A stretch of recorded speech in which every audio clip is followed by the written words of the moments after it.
Hola, bienvenidos a nuestra sección de artes, El arte en tus manos. Los saludamos Fernanda Bastida y Alfredo Gutiérrez.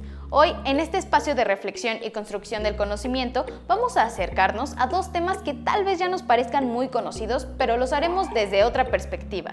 Para empezar, vamos a platicar con la doctora Itzel Rodríguez Montellaro. Ella es doctora en Historia y se ha dedicado a estudiar el arte moderno en México y ha investigado sobre un tema muy importante en el muralismo del siglo XX en México, la presencia de imágenes prehispánicas. Así es, Fer. Me gustaría compartirles una cita de la doctora Rodríguez Montellaro, que me parece que sintetiza muy bien de lo que hablaremos el programa de hoy. Y dice así: ver un mural habitado por héroes, dioses y animales del pasado prehispánico es acercarse al origen. Es encontrar en historias ancestrales respuestas a preguntas modernas. Es adentrarse en el imaginario de la identidad nacional mexicana. ¡Qué bien, Alfredo! Y tienes toda la razón, es un resumen buenísimo. Pero no solo de lo que se trata el programa de hoy, sino de estos programas que hemos estado dedicando a nuestro patrimonio, hablando de temas remotos sobre culturas prehispánicas relacionados con ejemplos modernos o contemporáneos. De alguna manera, hemos ido buscando la continuación de la historia del arte en México. Vámonos entonces a conocer más sobre el imaginario de nuestra identidad en el muralismo del siglo XX. Esto es De los Tesoros a la Memoria. ¡Empezamos! Bienvenida, doctora Itzel Rodríguez.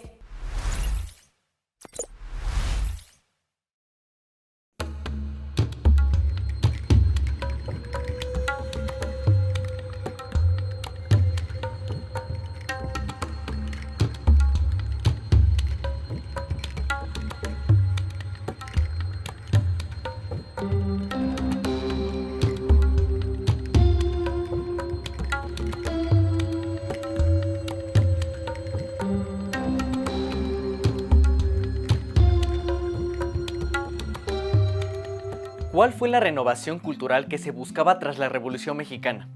¿Y por qué era necesaria esta renovación?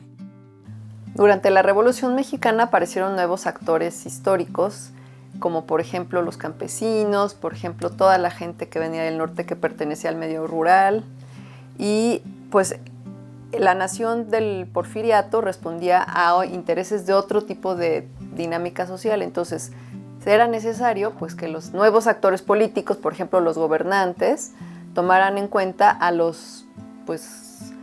todas las personas que habían apoyado a la revolución y que hasta ese momento pues no habían sido considerados como parte de la representación en la cultura nacional.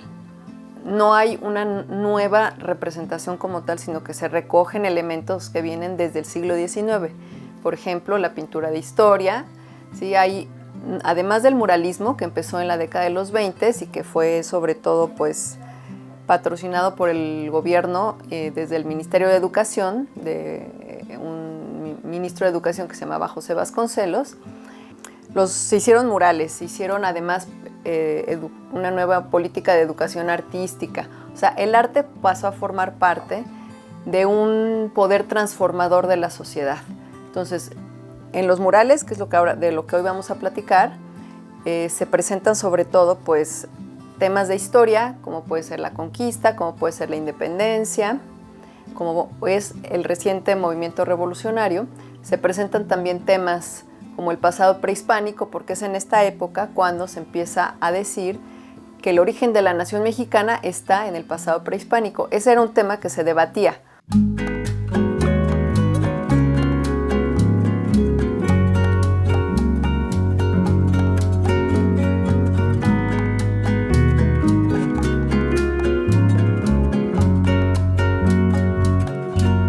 ¿Cuáles son los temas principales del muralismo en el siglo XX?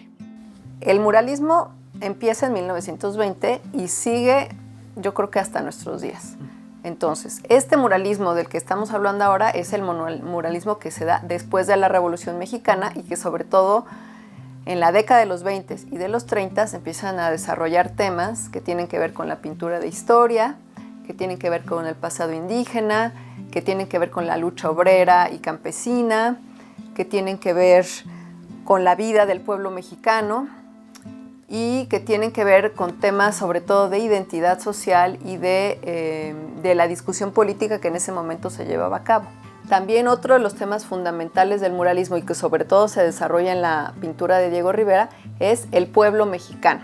¿sí? Una manera de presentar pues, la vida de las diferentes regiones, la vida espiritual, la vida diaria, los rituales tradicionales, todo lo que conocemos como folclore, digamos, y además de la vida del pueblo, les interesa representar una serie de motivos políticos, porque el muralismo tiene una de sus principales vocaciones o de sus objetivos en tener una enseñanza de tema político-social. ¿Cómo es que los murales representan una narrativa nueva de nuestra identidad? Es una narrativa que tiene que ver pues con un, digamos, redescubrimiento de lo que en ese momento se llamó el pueblo.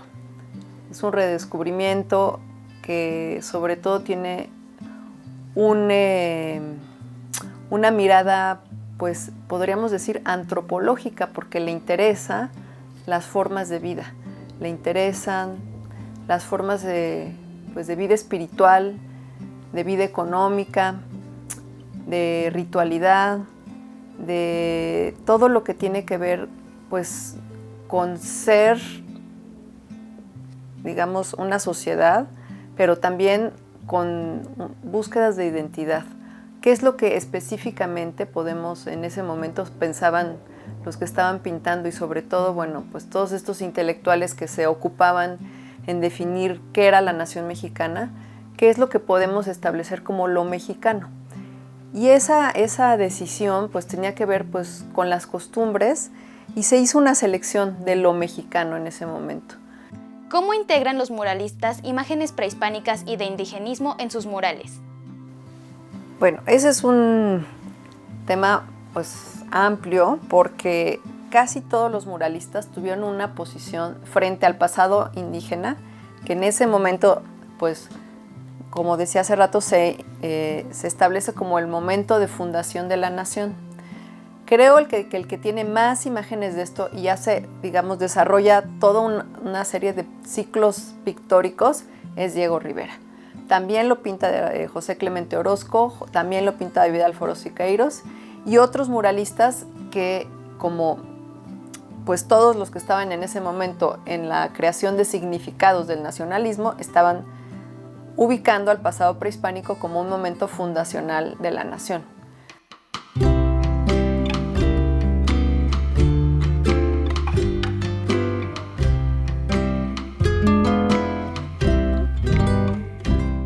¿Y de qué manera cree que nuestro pasado afecta las manifestaciones artísticas en la actualidad? México es un país que tiene una idea de nación pues muy arraigada a su pasado. Eso es una característica de nuestro nacionalismo, ¿no? Estamos siempre pensando en el pasado y en ciertos momentos del pasado. Uno de los momentos fundadores de nuestro pasado pues es el pasado prehispánico, ¿no? Toda la antigüedad de las culturas de los pueblos indígenas. Otro momento fundador pues es la conquista, en donde se ha tomado la conquista como un momento en donde se genera una de las características principales de nuestra definición de nación, que es el mestizaje, ¿no? El mestizaje cultural, el mestizaje racial, el mestizaje de diferentes, digamos, tipos. En el arte mexicano contemporáneo hay artistas que deciden recurrir a esos temas porque los ayudan nuevamente a revisar la identidad. La identidad de los mexicanos es cambiante, es histórica. O sea, no la puedes fijar ni la puedes mantener congelada en un mural porque siempre somos una sociedad en cambio. Entonces, digamos que la evolución del arte mexicano hacia la contemporaneidad lo que hace es revisar estas imágenes pues, del pasado que ya no responden necesariamente a nuestras necesidades históricas del presente.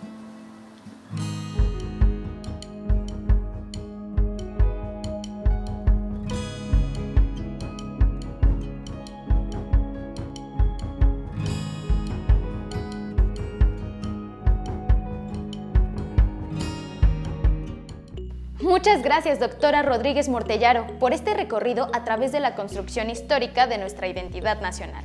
Una vez más, confirmamos la importancia del muralismo y la idea del arte público, un arte que está hecho para todos. La próxima oportunidad que tengan de visitar algún edificio en el que esté presente el trabajo de nuestros grandes muralistas, acérquense a los murales, teniendo en cuenta la presencia de las imágenes prehispánicas. Verán que es una manera muy distinta de ver a lo que estamos acostumbrados. Y ya que hablaste de identidad, Fer, ahora vamos a hablar de lo que por muchos es considerado como el monumento más importante de los mexicanos. Se trata de una piedra en la que se logra sintetizar toda la cosmovisión de una cultura, y es quizá la pieza más estudiada por los arqueólogos. ¿Ya adivinaste de qué estoy hablando, Fer? Estoy casi segura de que estás hablando ni más ni menos que de la famosa Piedra del Sol. ¿Tengo razón? Adivinaste, pero ¿sabías, a pesar de todo lo que han estudiado, aún sigue siendo un misterio? Sabemos que está dedicada al Sol, pero tiene tantos símbolos que hasta la fecha es difícil decir con seguridad exactamente qué es lo que está representando. Les propongo que para conocer cuáles son algunas de las teorías más acertadas y conozcamos los signos y símbolos que la componen, nos vayamos a platicar con la arqueóloga Bertina Olmedo, quien es investigadora y curadora de la Sala Mexica en el Museo Nacional de Antropología, lugar que alberga nuestra conocida Piedra del Sol. Esto es Bajo la Lupa. No se diga más, nos vamos al Museo Nacional de Antropología.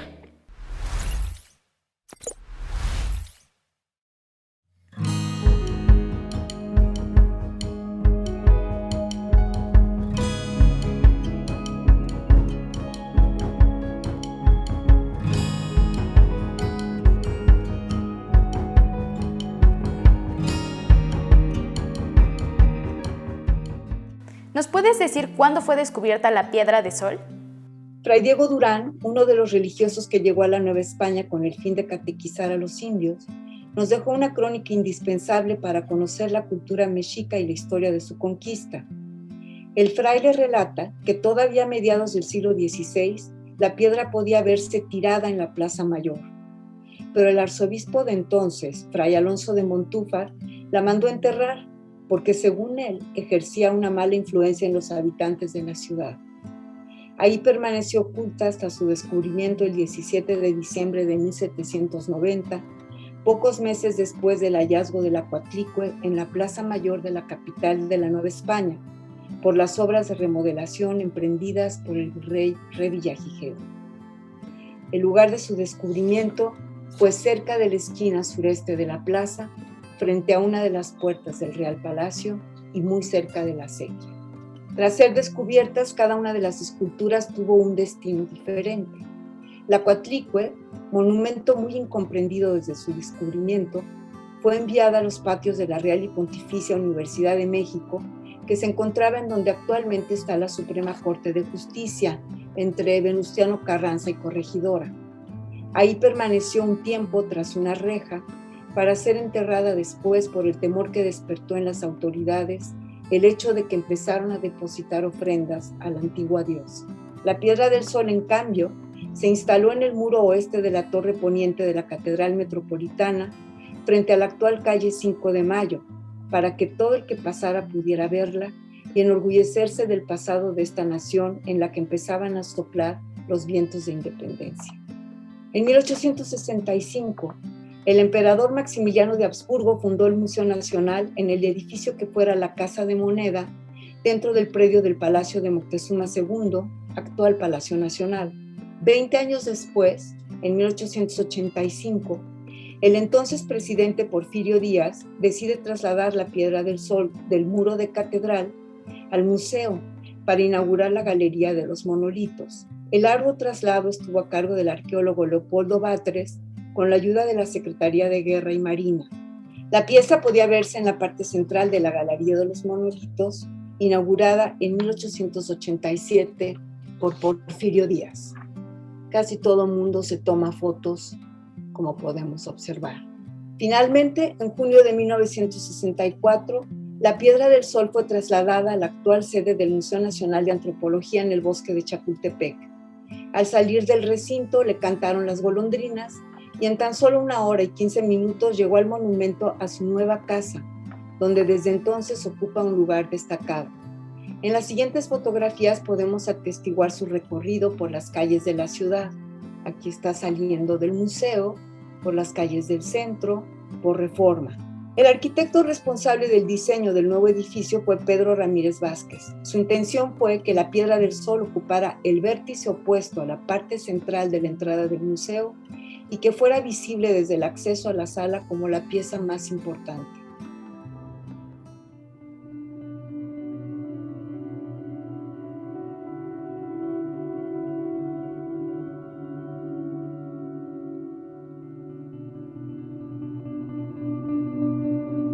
Se considera un símbolo de nuestro pasado prehispánico que prueba que el pueblo más poderoso del mundo mesoamericano a la llegada de los españoles tenía un conocimiento amplio de la astronomía, sus propias convicciones sobre conceptos tan complejos como el del tiempo y cómo expresarlos mediante el arte. Aunque su profundo significado escapa en parte a nuestro entendimiento, es una pieza sumamente atractiva para los visitantes del museo, quienes no olvidan nunca tomarse la foto junto a ella. Muchos la admiran despojándola de todo significado y otros la ven como un misterioso e insondable receptáculo de los secretos del universo. ¿Nos puede decir qué está representado en esta piedra? Con el objeto de identificar los elementos labrados, se acostumbra a dividir la pieza en anillos concéntricos. La parte central de la pieza está ocupada por el símbolo Olin, que quiere decir movimiento, en cuyo centro está el rostro de un personaje. A continuación tenemos el anillo de los días, el del siglo y finalmente el de las enormes serpientes de fuego. Lo que representa la parte central de la Piedra del Sol son las 5 eras en las que los mexicas concebían el transcurso del tiempo. En cada cuadrete del glifo Olin está el nombre de cada una de las 4 eras o soles que antecedieron a la creación del quinto sol, que fue la era de los mexicas. Estos nombres se representaban con la figura de la era y 4 círculos que indican la fecha. El sol 4 jaguar fue destruido en esta fecha cuando el astro cayó a la tierra, se convirtió en jaguar y devoró a los gigantes que la poblaban. Reinó entonces Quetzalcóatl en su aspecto de Hécatl, el dios del viento, que fue derribado y provocó un fuerte viento que acabó con todo y los sobrevivientes se convirtieron en monos. Esto sucedió en el día 4 viento. Subió entonces al firmamento el dios Tlaloc, pero su era terminó cuando llovió fuego y todo en la tierra se quemó en el día 4 lluvia.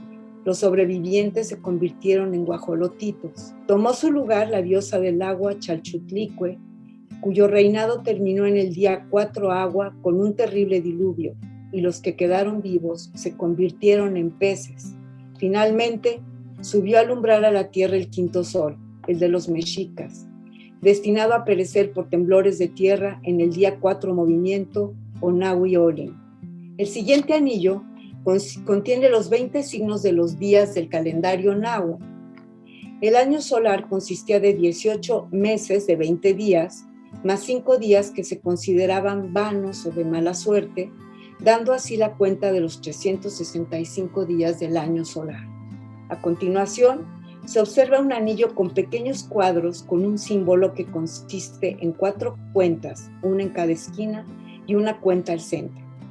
Podría tratarse del símbolo de la piedra preciosa, como la turquesa, cuyo nombre en náhuatl, Xihuitl, también quiere decir año. Tanto el jade como la turquesa se representaban básicamente mediante un disco rodeado por 4 círculos. Si contamos estos pequeños cuadros, incluyendo los que deberían estar bajo el espacio que ocupan las bases de los 4 rayos solares, suman 52, por lo que este anillo podría simbolizar el siglo mexica, que consistía precisamente de 52 años, al término del cual se hacía la gran ceremonia del fuego nuevo, que conmemoraba un nuevo comienzo y que se hacía para recordar el más importante de todos, el que encendió la hoguera en Teotihuacán.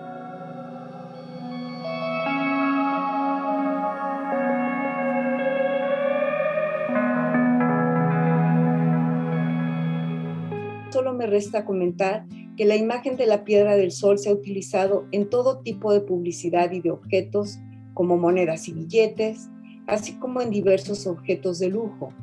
Ha sido tema de estudio de innumerables investigadores, científicos y diletantes que buscan descubrir los secretos que aún guarda la piedra.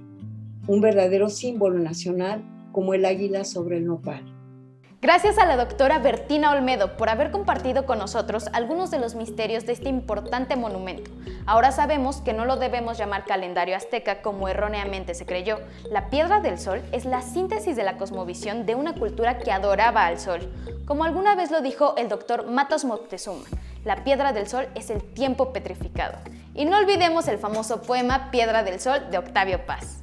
Yo no sabía que estaba pintada. No me la puedo imaginar pintada en tonos rojos y ocres. Y es que solamente estamos acostumbrados a verla como piedra, en su color natural. Lamentablemente hemos llegado al final de este programa, pero esperamos que lo hayan disfrutado tanto como nosotros. Y recuerden que pueden volver a verlo o recomendarle a alguien que lo vea en nuestro canal de YouTube. Compártanos sus experiencias y reflexiones. Únanse a la comunidad de Jóvenes en Casa en Facebook. No olviden que este programa es de ustedes. Háganlo con nosotros. Escríbanos, comenten y participen. Hasta pronto.